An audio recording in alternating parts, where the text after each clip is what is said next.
Assalamualaikum. Saya Anurul Hidayah binti Ismail dari Unit Pengurusan Kebajikan Pelajar akan menerangkan berkenaan tabung kebajikan pelajar, tabung kecemasan pelajar dan bantuan pelajaran. Di bawah tabung kebajikan pelajar, kami menyediakan bantuan seperti berikut. Bantuan pinjaman diberikan kepada pelajar yang memerlukan bantuan kewangan pinjaman sepanjang tempoh pembelajaran di UiTM. Kadar bantuan pinjaman maksima adalah RM500 dan perlu dibayar kembali dalam tempoh 6 bulan sebelum semester berakhir, seperti yang tertera di slide. Bantuan kewangan sara diri, bantuan ini diberikan kepada pelajar yang memerlukan bantuan kewangan sepanjang tempoh pembelajaran di UiTM. Kadar bantuan minima sebanyak RM250 sehingga RM500 maksima mengikut syarat dan terma yang telah ditetapkan. Bantuan bencana alam adalah diberikan kepada pelajar yang ditimpa bencana alam seperti banjir, kebakaran, dipanah petir.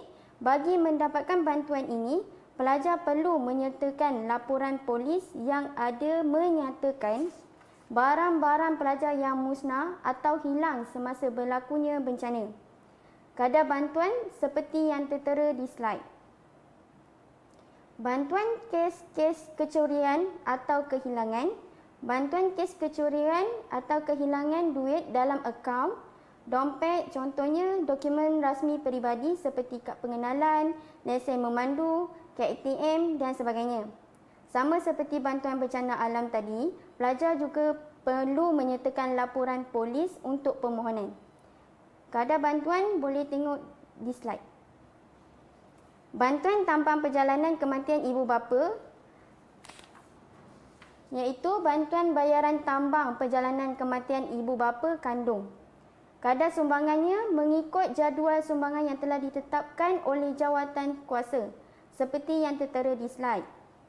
Seterusnya, kita beralih pula ke tabung kecemasan pelajar. Di bawah tabung kecemasan pelajar, skop bantuan adalah untuk membantu pelajar yang mengalami kecederaan atau memberi bantuan kewangan kepada waris pelajar jika berlaku kematian sepanjang tempoh pengajian. Syarat kelayakan adalah seperti yang tertera di slide. Bagi kadar bantuan kematian, waris pelajar layak menerima sumbangan sebanyak RM10,000. Dokumen yang diperlukan adalah seperti yang tertera di slide. Pelajar perlu memaklumkan kepada setiap waris-waris anda berkenaan perkara ini. Sekiranya berlaku apa-apa kejadian yang tidak diingini kepada anda, waris anda tahu di mana untuk melaporkan. Manakala kadar bantuan bagi kemalangan atau kecederaan seperti yang tertera di slide. Untuk kesemua bantuan yang disediakan ini, pelajar boleh memohon secara online melalui student portal ataupun secara manual seperti yang tertera di slide. Antara bantuan pelajaran yang disediakan adalah bantuan pengurangan atau pengecualian yuran, iaitu bagi pelajar yang menghadapi masalah kewangan untuk membayar yuran pengajian di UiTM. Permohonan perlu dibuat secara manual dan muat turun borang di laman web DHEP. Kadar pengurangan adalah seperti tertera di slide. Selain itu, Unit Pengurusan Kebajikan Pelajar juga membantu menguruskan bantuan kewangan kepada pelajar kurang upaya di mana UPKP akan membantu pelajar kurang upaya untuk mendapatkan insentif, beasiswa dan peluang kepada pelajar kurang upaya yang berkebolehan atau berkemampuan untuk melanjutkan pelajaran ke peringkat tertinggi. Meningkat dan memperluaskan peluang pembelajaran sepanjang hayat untuk OKU dari segi bantuan kewangan. Bantuan ini meliputi wang saku dan yuran pengajian. Pelajar kurang upaya boleh mengisi permohonan secara online di http://beasiswa.mohe.gov.my. Kadar bantuannya adalah seperti yang tertera di slide. Seterusnya adalah bantuan beasiswa, bantuan pelajaran dan derma siswa. Bantuan kewangan pelajar ini atau yang ditawarkan kepada pelajar UiTM dari agensi kerajaan atau swasta.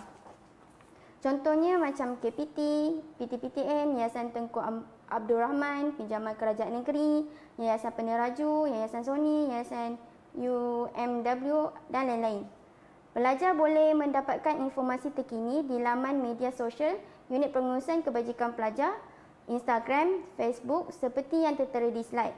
Segala syarat dan kaedah permohonan kesemuanya tertakluk pada agensi-agensi yang berkenaan. Atau pelajar boleh scan saja QR code yang tertera di slide.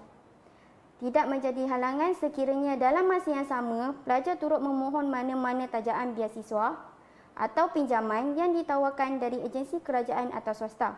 Namun, pelajar perlu membatalkan atau menolak permohonan yang telah dibuat sekiranya penajaan adalah daripada agensi kerajaan atau swasta yang tidak membenarkan pembiayaan yang bertindih. Sekian saja penerangan berkenaan kemudahan perkhidmatan yang disediakan di bawah Unit Pengurusan Kebajikan Pelajar.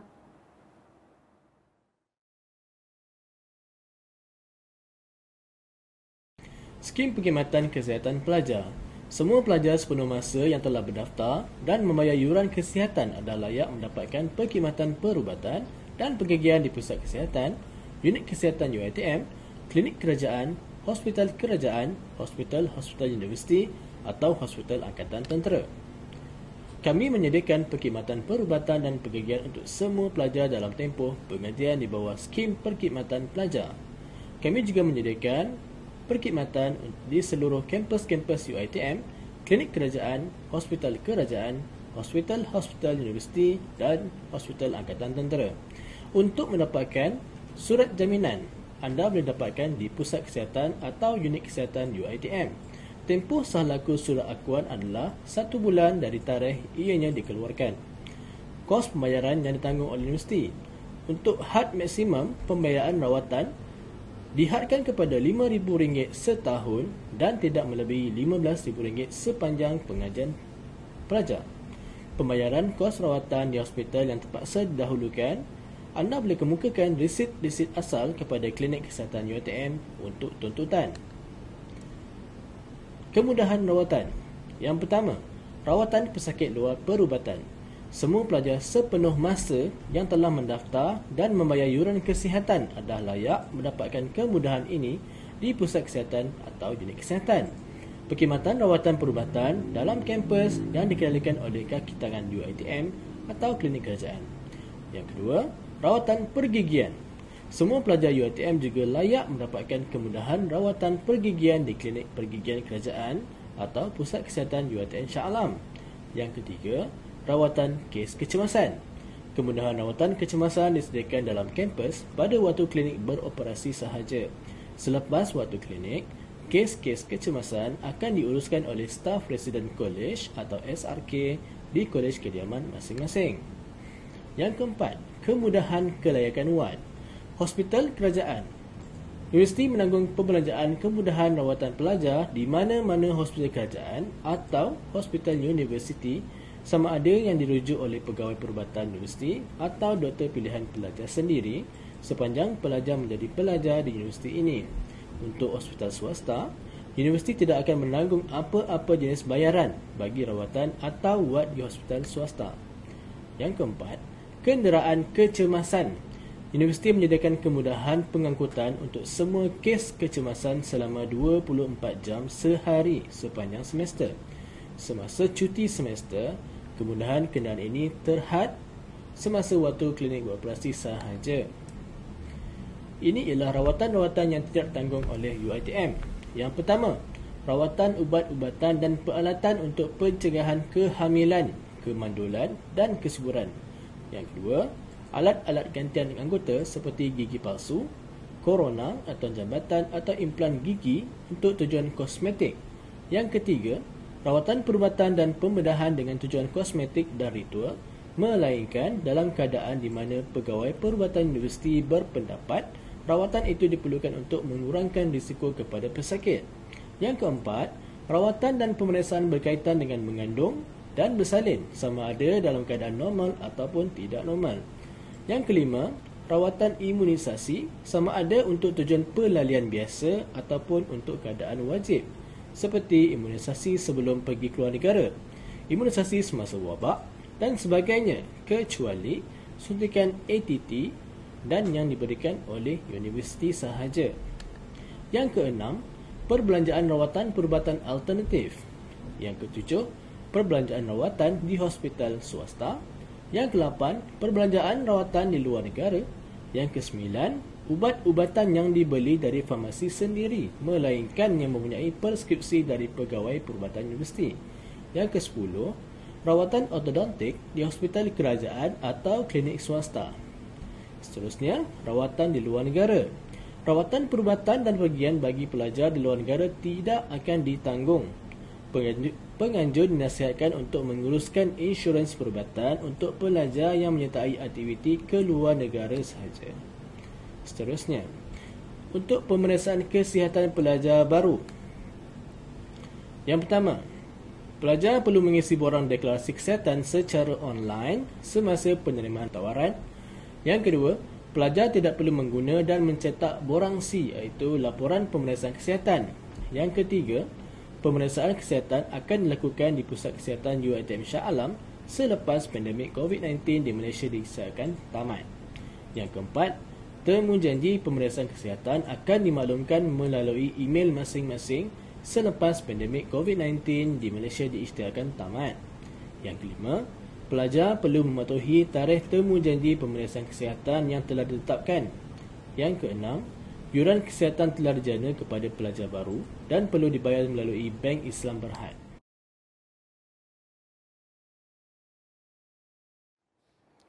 Okay, bismillahirrahmanirrahim. Assalamualaikum warahmatullahi taala wabarakatuh.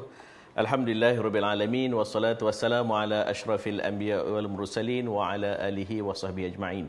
Saya Dr. Muhammad Ashraf Zaki bin Yaakob, pengarah bahagian zakat, sedekah dan wakaf UiTM Shah Alam. Jadi hari ini saya akan beri taklimat berkaitan dengan bantuan zakat dan juga sedekah kepada para pelajar UiTM.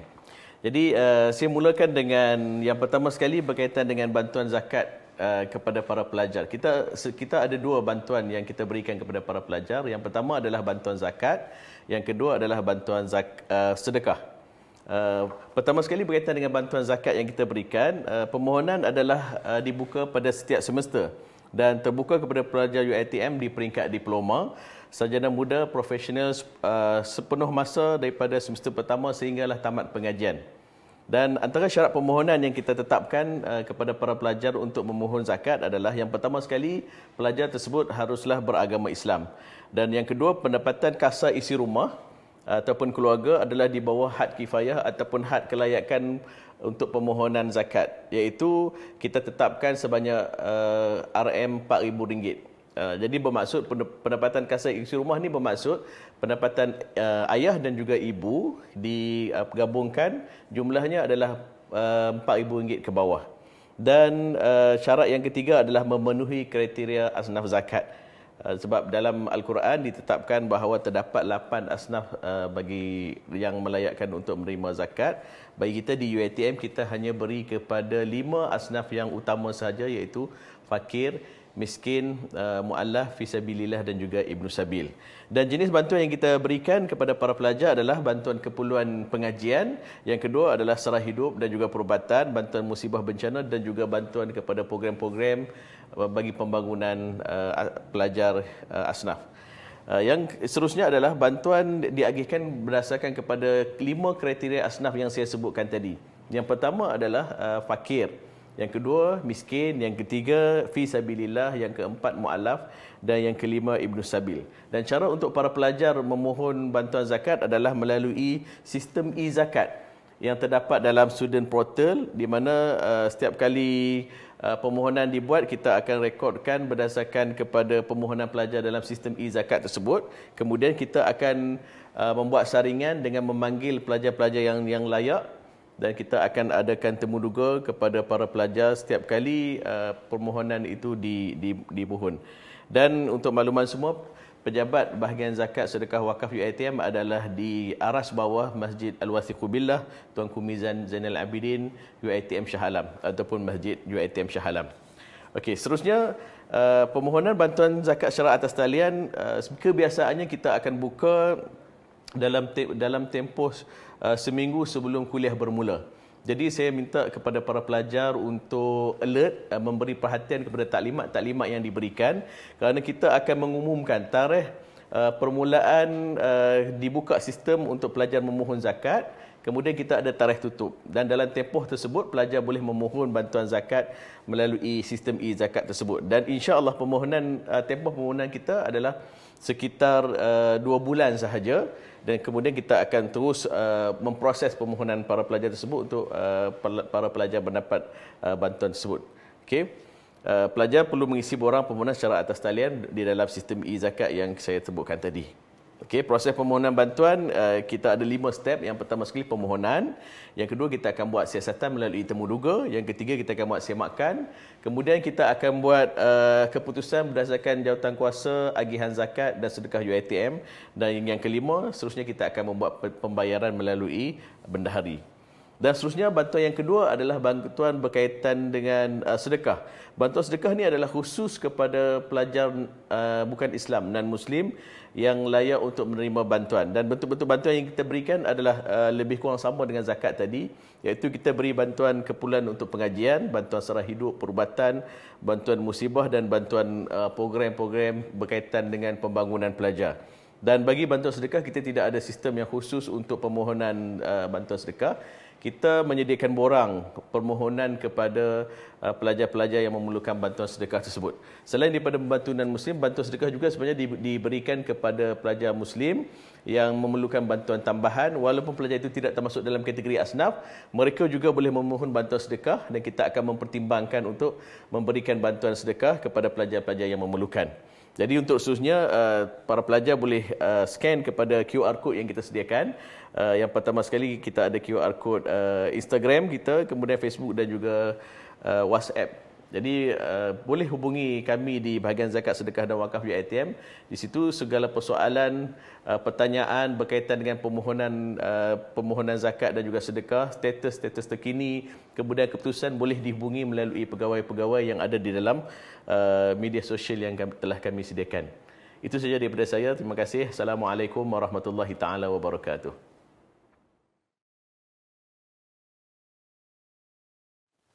Assalamualaikum warahmatullahi wabarakatuh dan salam sejahtera. Tahniah diucapkan kepada semua pelajar-pelajar baru yang telah mendapat tawaran di UiTM, dan juga selamat datang diucapkan ke sesi Minggu Definisi Siswa. Pada hari ini, saya Amizah Muhammad Amin, Ketua Unit Kemudahan Kolej, akan memberi sedikit penerangan tentang kemudahan kolej dan juga kelayakan serta bantuan-bantuan dari segi kemudahan kolej yang boleh saudara dan saudari mohon pada masa akan datang. Saya mulakan dengan kemudahan kolej. Unit kolej-kolej di UiTM mempunyai sebanyak 8 buah kolej yang terdiri daripada Kolej Perindu, Kolej Delima, Kolej Meranti, Kolej Teratai, manakala Kolej Siswi pula terdiri pada Kolej Mawar, Kolej Melati, Kolej Seroja dan Kolej Anggrek.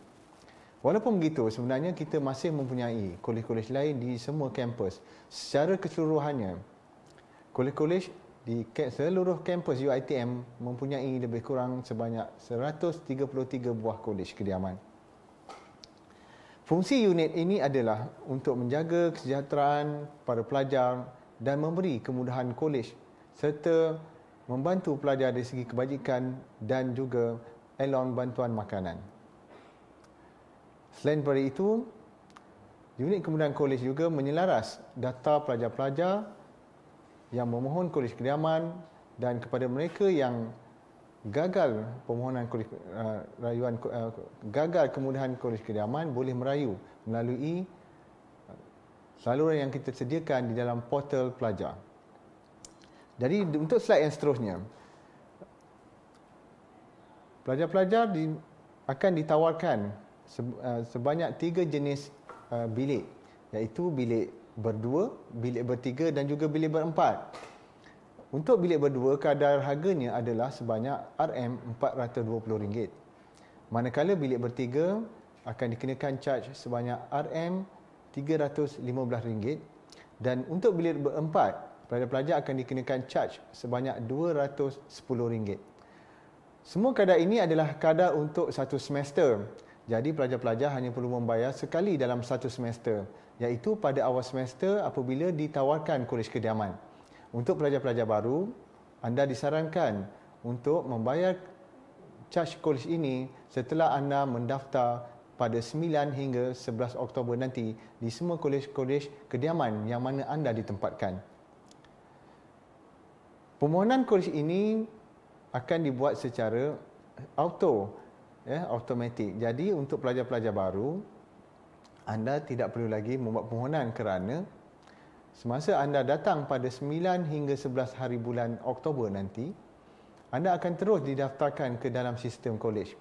Dan untuk pelajar-pelajar yang mendaftar di Shah Alam, lebih-lebih lagi kepada pelajar-pelajar yang ditawarkan daripada lulusan STPM dan juga matrikulasi, anda telah akan disediakan penempatan secara automatik, di mana anda boleh datang dan terus mendaftar pada tarikh yang telah ditetapkan. Saya yakin saudara dan saudari telah menyemak jadual yang dikeluarkan di online.uitm.edu.my, di mana anda akan diberi maklumat di mana dan bilakah anda perlu mendaftar.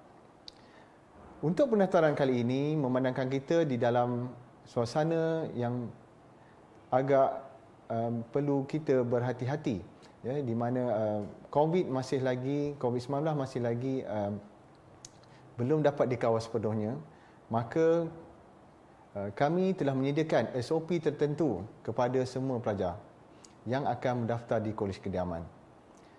SOP ini boleh disemak juga di online.uitm.edu.my di bawah tajuk pendaftaran kolej kediaman, yang mana pelajar-pelajar akan mendaftar secara drop off, di mana ibu bapa akan menghantar pelajar dan terus keluar daripada kampus, manakala pelajar akan mendaftar dengan sendiri kepada kolej kediaman dengan pergi ke kaunter-kaunter yang akan disediakan.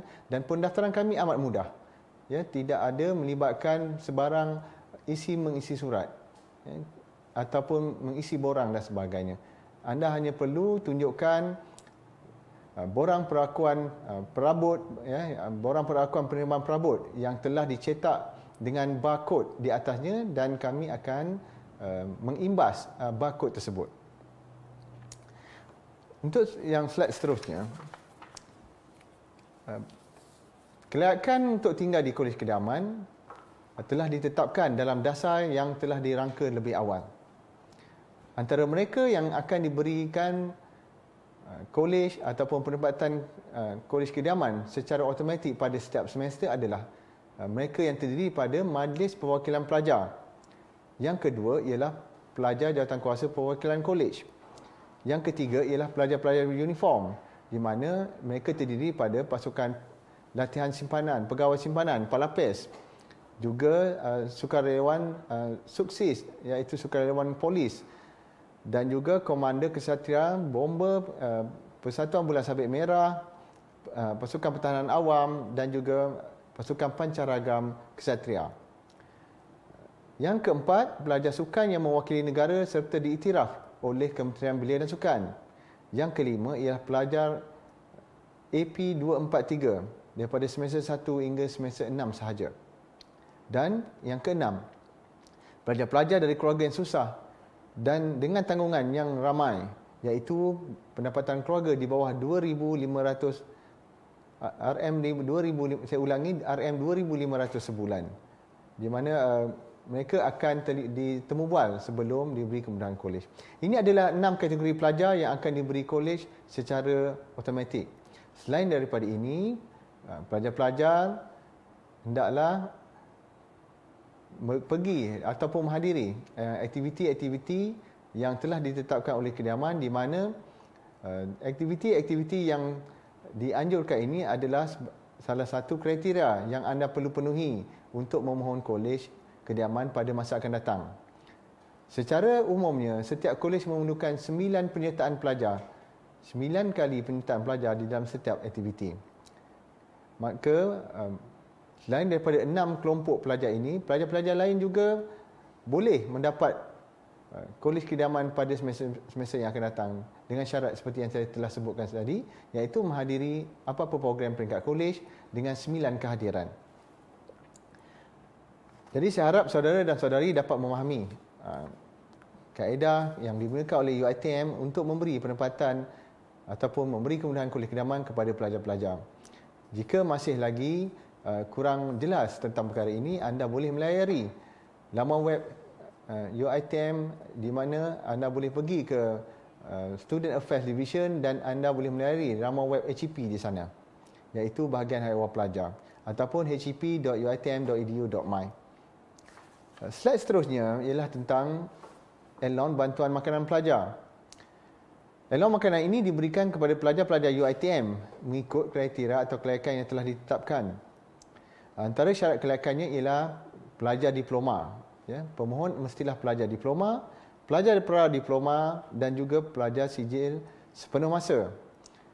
Pelajar-pelajar separuh masa tidak layak untuk memohon bantuan makanan. Kemudian pelajar-pelajar yang saya sebutkan sebelum ini tadi, iaitu pelajar-pelajar daripada program Sarjana Muda AP 243 dan juga pelajar daripada program AC 150, yang ini pelajar profesional lepasan SPM. Yang ketiga ialah pelajar yang berstatus aktif sahaja. Kami tidak akan memberikan bantuan elong makanan kepada pelajar yang berstatus tidak aktif. Dan juga kepada pelajar-pelajar yang keluarganya berpendapatan di bawah RM1,500.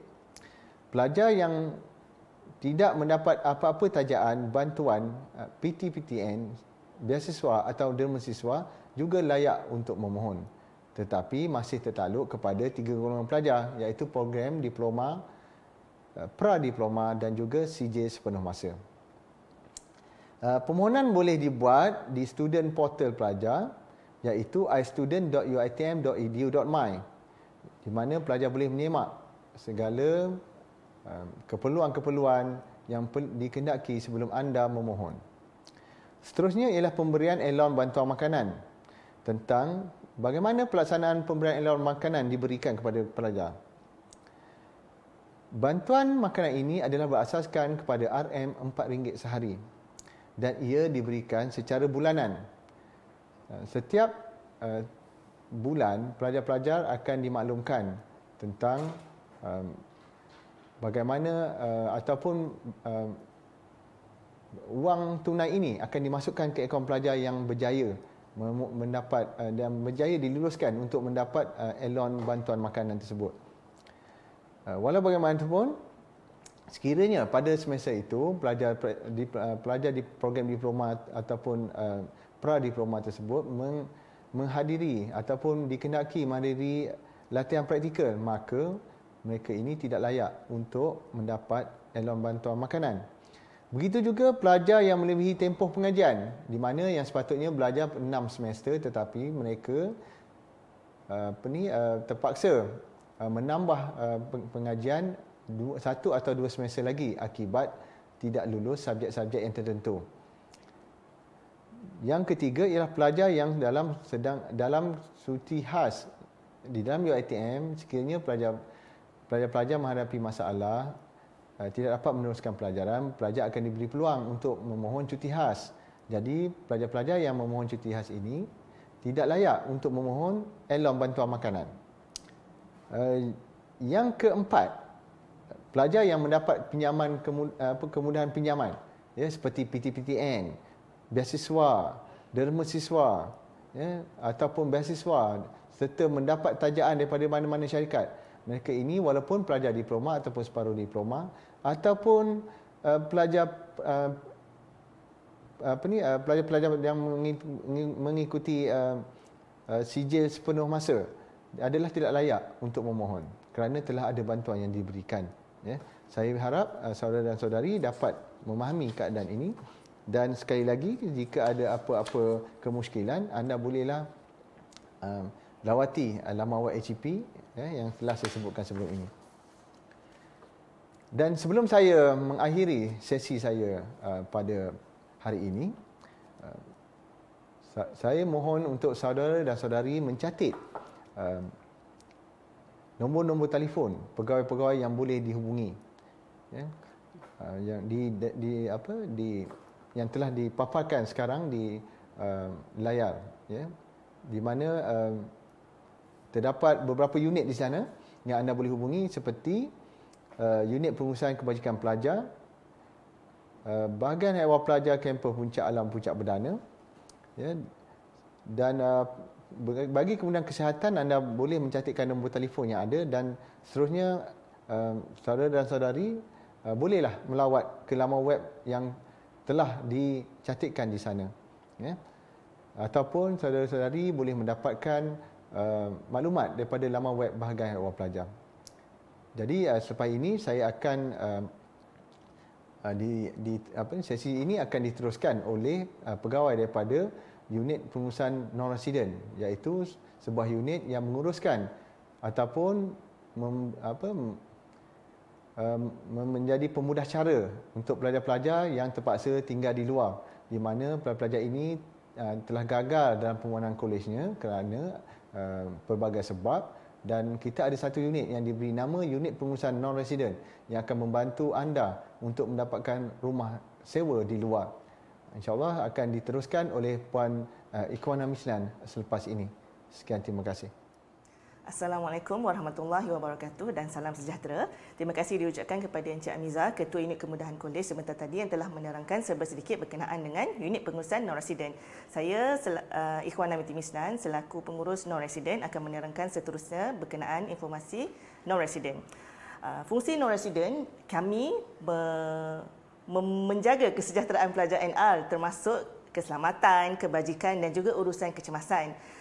Kami juga menguruskan data pelajar NR iaitu alamat rumah sewa dan tanggungjawab anda juga untuk mengemaskini alamat rumah sewa. Kami juga menyediakan program aktiviti pembangunan pelajar termasuk aktiviti bersosial kemasyarakatan bersama kejiranan setempat seperti advokasi denggi dan juga gotong royong. Kami juga menyediakan pengesahan stiker kenderaan pelajar NR bagi pelajar NR yang membawa kenderaan masuk ke dalam kampus. Seterusnya, lokasi non-resident terletak di atas Bank Islam bersebelahan Kolej Teratai dan juga Kolej Melati. Lokasi kedua kami terletak di Seksyen 7 bersebelahan Giant Seksyen 7 yang mana kami menyediakan kemudahan internet dan juga komputer untuk keselesaan pelajar melakukan perbincangan dan juga kelas ODL yang akan digunakan di kebanyakan fakulti pada buka semester nanti. Manakala kami ingin menekankan berkenaan dengan tanggungjawab sebagai pelajar NR. Anda perlu mendaftar sebagai pelajar NR sejurus anda telah diisytiharkan sebagai pelajar NR ketika anda tidak mendapat kolej semester hadapan.